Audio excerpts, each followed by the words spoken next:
Hello and welcome to episode 17 Challenges and Opportunities in Satellite Cybersecurity, the CYSEC Story. So, today, to have a deep insights into the satellite cybersecurity domain and as well as to know the story of a Switzerland based company, CYSEC, we have today with us Mathieu Bailly. Hi, Matthew. Welcome to the podcast. Hello, I'm Car. Thanks a lot for having me. Super excited to be here. Likewise, thank you very much for giving us your precious time. So, Matthew, before taking a deep dive into the topic, I would like to know a little bit of your background and how you ended up in the space industry. And of course, in the later part of the conversation, we'll discuss about the CISEC as well. But yeah, it would be good also if you mention how your association with the CISEC started and all. So, yeah, please proceed ahead. Yes, of course, of course. Yes, my name is Mathieu Bailly.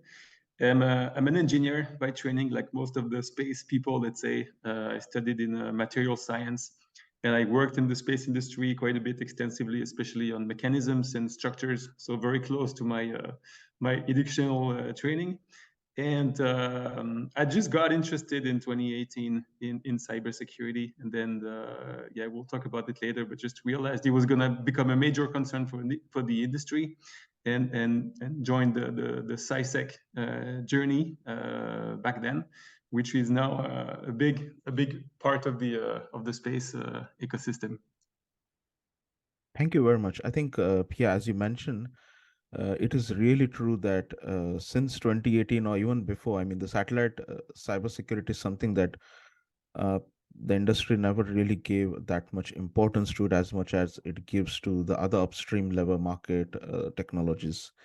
But yeah, I think since then things have been, changing, evolving, I would say, that people are more and more taking interest into this topic. So, can you tell us what was the prime inspiration to start CySEC and what challenges did you and your team faced while scaling the company? Yeah, so the story is so I'm a space guy. As I just said, I've been working a lot of ESA missions, mostly on the business and commercial side. And I was just reading news, just like everybody else, in 2018, 2019, about these cyber attacks on hospitals, on banks, on critical infrastructure, colonial pipeline, all these big attacks that were making the headlines. I was just curious to see if the space industry was also concerned by these cyber threats. I started just investigating how about attacking a satellite? Is it easy to hack a satellite? How much are they protected? Is it something that people have been researching, working on, or companies specialized in cybersecurity, cyber defense for satellites and space data? And back then in 2018, there was really not much in terms of literature and available content to really describe if there was an issue at all, and people working on it. So it was very, very quiet. There were just a few papers from American researchers, Greg Falco and Harrison Godel in particular, that published a paper called Small Sats, Big Risks. And the paper was just talking about this big market growth in terms of new space and small satellites, that we were talking about these thousands, hundreds of thousands of satellites that were going to be launched in the next decade, and potentially collecting and transmitting really sensitive data. So being really bringing a lot of value to society and to the industry. And as you know, like, value is what attracts criminals. So this is what leads people to think that space could potentially become a target for cyber attackers.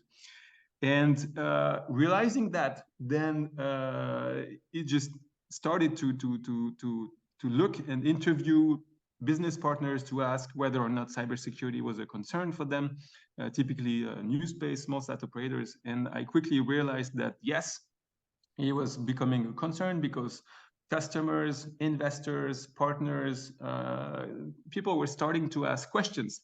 Uh, and then they had really a lot of trouble to give some answers, because usually they have no experts in terms of cybersecurity or cryptography in the team. So most of these teams are made of space engineers and they don't have any training in crypto or in security. If you graduate from TU Delft or Super in Toulouse in aerospace engineering, you don't have any security cryptography training. So it's really not part of the culture of the industry, and there's no product that you can buy off the shelf to really secure your satellite or your data, at least for civil missions. Yes. It's really about commercial missions, because if you talk about military defense missions, these missions have been secured by the big companies from decades from day one. But the gap that we identified was really about the new space and the commercial missions. So that's what we've been trying to fill. This is quite an interesting background. I would say now I'm having a fear of missing out. Being in satcom industry, why I didn't actually look into the satellite cybersecurity. Yeah. So definitely, I think we'll explore more on this topic in the further ahead in the conversation. But yeah, just before that, I would like to know little bit from the new space and the commercial aspect. So did CYSEC acquired funding from investors to scale its capabilities? And if yes, then can you briefly tell us what were the challenges involved in convincing the investors about investing such a niche domain? I mean, we see investors these days investing a lot in LEO and MEO satellites, but I hardly see people investing, a kind of a hefty amount in ground segment, in satellite cybersecurity, or even the software related things that are there in the space industry. So yeah, please can you tell us more on this topic? Yeah, so the first step was really about identifying the pain that operators and end users were really talking about in terms of security. And this can be in terms of risks for the business or in terms of compliance. These are really the two way to have to put security on board a spacecraft or on the mission. Risks, they historically, cyber risks have not been part of the risk analysis for a space mission. They were absolutely, totally ignored by the engineers because it's not something they were used to. It's not something they were familiar with, let's say. Now more and more this is changing. So we see now operators from phase A, design phase, really thinking about cyber threats and how people could potentially attack their architecture, and thinking about they could put in place some defense mechanisms. So that's really the new security by design approach. But this is always driven by a business need. So it needs to be the CEO or C-level that says, okay, this cyber threat risk to me is not acceptable for the company because I can lose my customers, I can lose a lot in terms of reputation, in terms of assurance, and so on and so on. So it needs to be mitigated. So really that's a business decision. And the other way is compliance. So today anybody can launch a satellite even with propulsion capabilities without any questions asked in terms of Yes. cyber or crypto. And to me, this when I discovered that, I thought that was totally crazy because these satellites sometimes are worth like millions, hundreds of millions, sometimes paid with taxpayers' money. And there's most of them up to today have been operated in clear. So I'm not saying it's easy to hack a satellite, but at least in terms of defense mechanism, there was pretty much nothing done. So Yes. a lot of countries, organizations at national or European level are really thinking and drafting some initial guidelines and recommendations and even standards to impose some security standards on spacecraft operations and mission design and so on and so on. So according to what's going on right now, I'm very much convinced that some regulations will be applicable in the short term for all satellite operators. Typically, the typical example is France, that is currently drafting the new law for space operations, and that is now including a chapter about cybersecurity with a cybersecurity plan and audit, and the obligation to at least authenticate and encrypt telemetry and telecommand. So we see it coming. That's the need. And now the question is, how do you address that as a private company? So developing products, hiring a team, and so on and so on. This is the story of all space tech, new space startup, raising money, convincing investors that this is a market that is worth it. In terms of numbers, it's very easy. I've seen some decks from big space tech claiming that the space economy would become a $1 trillion economy very soon. What we see in fintech, for example, in more mature markets, is that cyber is about 10% of the market value. So if you take Yes. 10% of a trillion, that's still a big cake. And today there is not many companies addressing that market. So that's why that's basically the pitch of CYSEC. We've been the pioneers. We are the first in. God knows that in the space industry, being the first is so important that we think we are in a good position to address this security market for the space industry. Definitely. Also, I'm really glad that you brought up the point of defense mechanism. And I've been very curious about this issue specifically because we have recently seen the Russia-Ukraine war has put a significant spotlight on satellite cybersecurity issues. But from my knowledge, having spent some time, almost a decade in the industry, I believe there have been several incidents in the past as well, such as the Intelsat satellite hacked by an extremist group called LTT, which used to operate in India and Sri Lanka. So, can you tell us briefly about some real life incidents and extend on how industry should prepare in advance to counter such cyber threats in the space industry? Yeah, that's a very, let's say, classic question. Has it happened before? Can you give us some examples of cyber attacks on satellites? So there is a public database that has been compiled by NASA about all incidents that are potentially attributed to cyber attacks on space systems. And they have about 80 incidents reported in this public database. And when I came across this database that has been referenced by all researchers working on space security, typically in the PhD thesis of James Pavor, which might be the most well-known researcher in this field. There are various levels of incidents, of consequences, let's say, and also various levels of proofs, of evidences of what exactly happened. So for some of these attacks, we have very little evidence. I can give the example of the Rosat spacecraft. It's very unclear exactly what happened, if it's actually a cyber attack or not. And some are extremely clear, like the Viasat, maybe the most obvious example, as you noted, and also it had a big impact. It made the headlines even on the mainstream media. Everybody was talking about it. And for them, like for Viasat, there is absolutely no doubt that this was attributed to the Federation of Russia. It has been confirmed publicly by the French Space Force, that really clear evidences that this was Russia behind it. So it's really a large spectrum of these incidents, some of them with very little consequences, some of them with dramatic consequences, some of them targeting the ground segment, some of them more on the communication channel. I'm thinking about all the GPS spamming, spoofing, jamming attacks that we have seen in the Black Sea, in Iran, and all over the world. So it's the space operating a space system is a complex task, right? Like the attack surface is very broad. You have the ground segment, the space segment, the user terminal, all the IT infrastructure on ground, the cloud services, and so on and so on. So you have so many possibilities as an attacker to attack the system and to eavesdrop data, to interrupt the service. You really can do a lot of different things at different levels. So it's hard to really Yes. pinpoint an attack. This is just a large spectrum. And also in terms of the attackers, we've seen obviously state-sponsored attack are a big threat. Chinese groups, the US reported that some Chinese APT targeted some of the US satellites recently. Russia, obviously North Korea, Iran. So state-sponsored attacks are the most obvious. But also we now fear that even APTs for financial reasons may look after space companies and even amateurs in a sense. So it's really broad, let's say, the topic of the history of attacks. This is interesting. I actually didn't know there was a database for tracking these activities.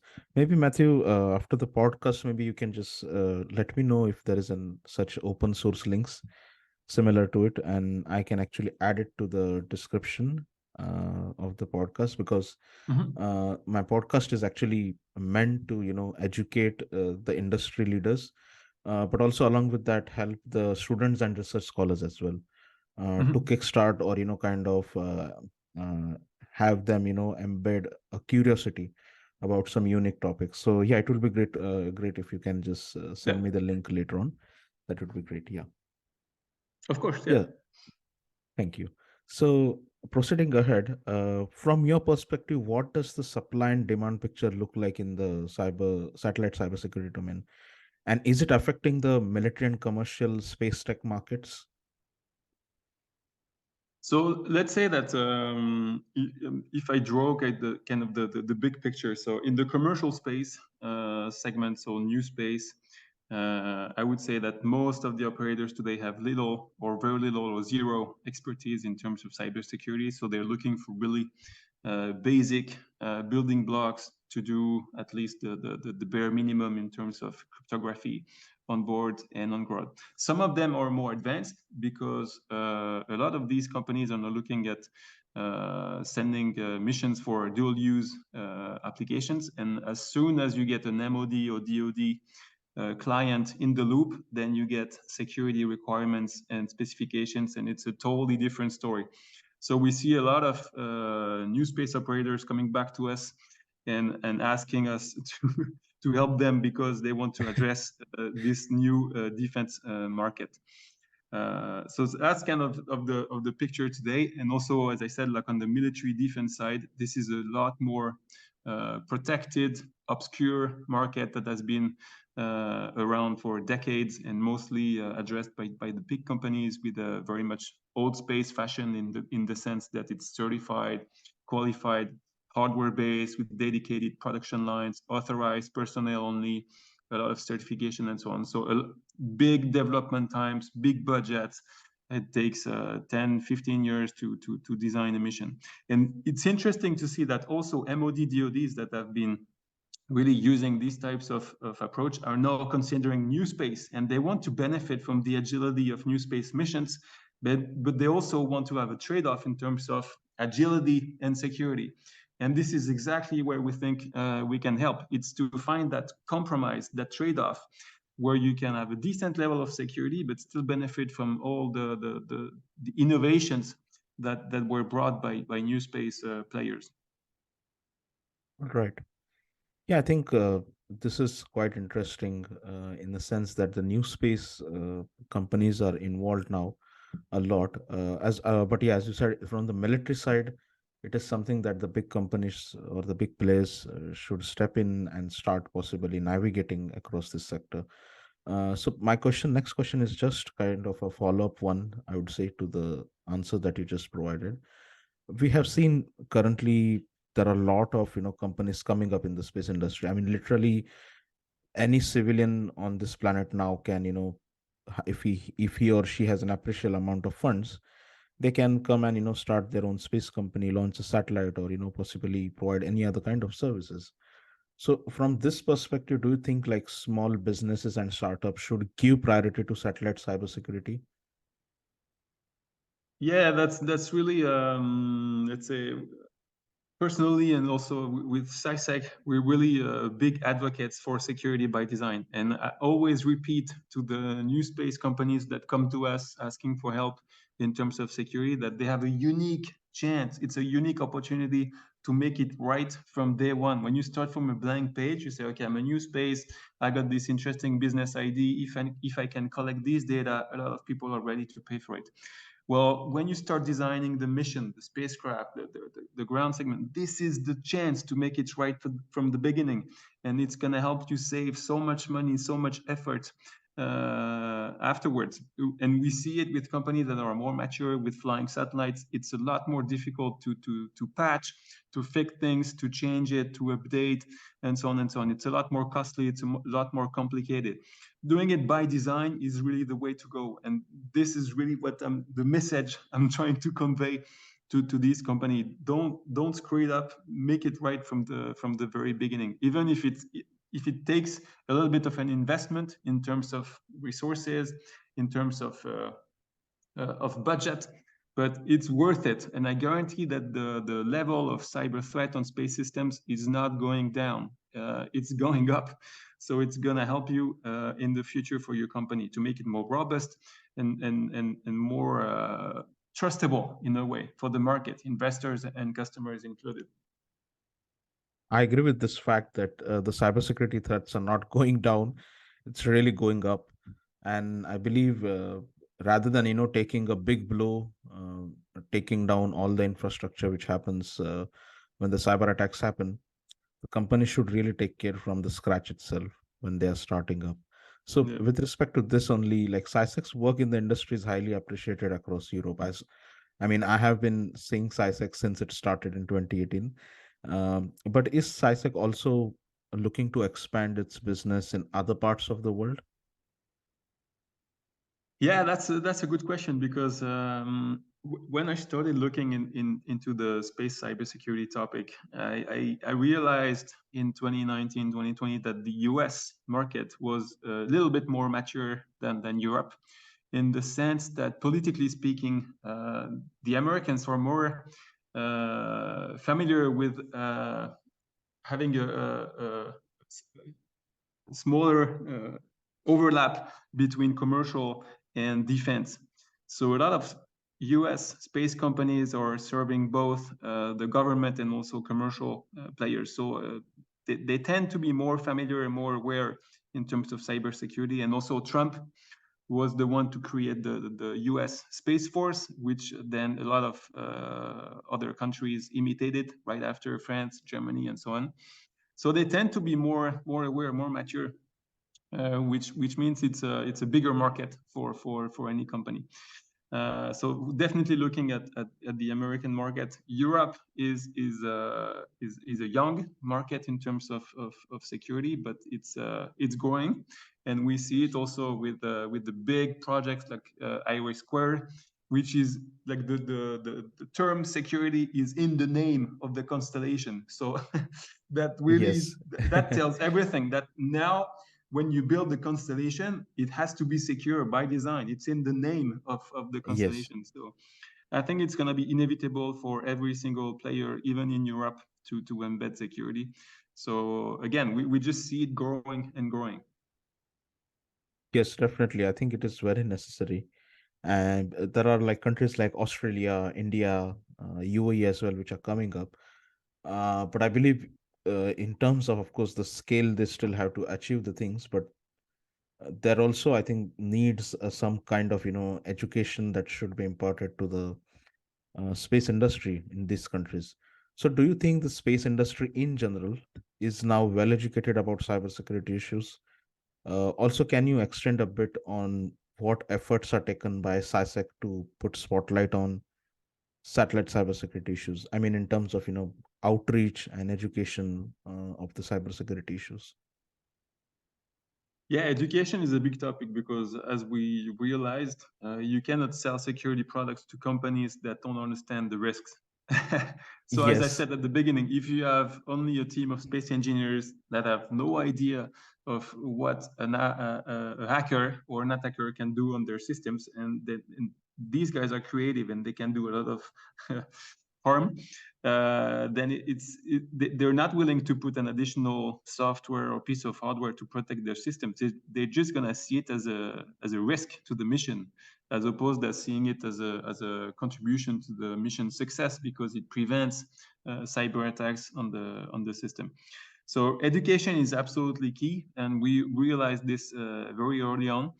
We were very jealous of the events that were happening in the US called CyberSat Gov, that were also trying to combine all the players interested in space cybersecurity. And that's why, since there was nothing happening in Europe, that's why we decided to create an event called CySat, which is 2 days in a year. It's been the third edition this year in Paris, and we started in 2021. And the idea is to gather all European stakeholders that are involved in space cybersecurity, and it's basically every single piece of the supply chain. So you have obviously the agencies, ESA, USPA, you have the big industrial players, Airbus, Thales, OHB, you have all the supply chain of security space companies that needs to be involved because they're designing the ground systems, the flight segment, and so on. The startups, obviously, the new space companies, the researchers that need to be working on space security. So we're really trying to have everybody there at CYSAT, and we had 750 participants this year, 750 participants. We doubled every year since 2021. We're going to make it even bigger Yes. next year. So we're really happy to see the traction, at least on the topic. A lot more people are getting interested or getting involved. We see it also from the business side with ESA, for example. USPA also releasing a lot of ITTs and opportunities for the industry to work on space cybersecurity. Iris Square, as I mentioned, is a big topic. It's a huge business opportunity for the space industry. So yeah, Yes. we see it growing. We need an event, but we need also training. We need education. We need the universities to train the engineers in crypto and in security. And that takes also political will. So it's really the whole ecosystem. So we're trying to make a lot of noise about security so people realize that the fight is worth it. Yes, definitely. I hope the industry gets educated about these topics, and I think my podcast is actually meant to, kind of educate people on this such, unique topics. So we have, apart from cybersecurity, there is like espionage in the space industry as well. Those topics are also there. So through my podcast, I'm trying to, kind of educate the people about the things which are not been, so much popular, I would say, because I mean, literally everyone on this planet now knows about, SpaceX and what they are doing. But what people are not aware is about the threats to the infrastructure in a like the cyber. So I believe it is very much important that we educate the people. I think once the education bar is mature enough, there will be opportunities which will be opening up for sure for several companies, for companies like CYSEC, I would say. Yeah, and also for the whole ecosystem. I mean, in terms of the industry, if tomorrow a constellation or a spacecraft or an organization gets attacked and really harmed seriously, it could really take down the level of trust that society has in space systems. And this is so important for us as an industry to continue to grow, that we keep this trust of our customers, of our investors, of the institutions. And for that, we need to make sure that we are resilient to all the bad guys that are out there and looking at harming these systems. Definitely. I think also, Matthew, I would like to tell that, I think we are approaching the end of the podcast now at the moment. And I would like to know that, what message would you like to give to the industry about satellite cybersecurity? um, so as I said, for really young companies, new space companies, this is your chance to make it right. I said it multiple times, but I repeat it. For institutions like ESA, USPA, I think funding cybersecurity research and development is absolutely critical for the industry. I think the message to the big players is more obvious because they are more familiar with security. They've been working on programs like Galileo, which is very much secure. I'm not worried about Galileo. I'm more worried about every single other missions. And we need more startups. We need more researchers, universities, students to get interested, to get involved in the topic. So it's really about bringing everybody together. Definitely. Yeah, I think as you said, like bringing everybody together is very important because that's how we'll be able to kind of, mass educate the people about the critical issues like this. I mean, I'm just imagining, we all have the communication devices in our hands, and what if the infrastructure goes down at once? I mean, it's not only our personal lives which will be affected, but it's the whole financial markets, everything will be disrupted. And I think for this, it is very important, as you mentioned in the conversation, the company should start taking care of these issues right from the scratch, from the day one when they start the company itself. Absolutely. Yeah. So yeah, thank you very much, Matthew, for taking out time and providing us such valuable insights. And I really hope CYSEC keeps on achieving its targets every year and scale its presence across the continents, because I think coming from a background of satellite communications for the military, I believe the work that you guys are doing is fantastic. So I hope and wish you all the best for the future endeavors. Thank you very much.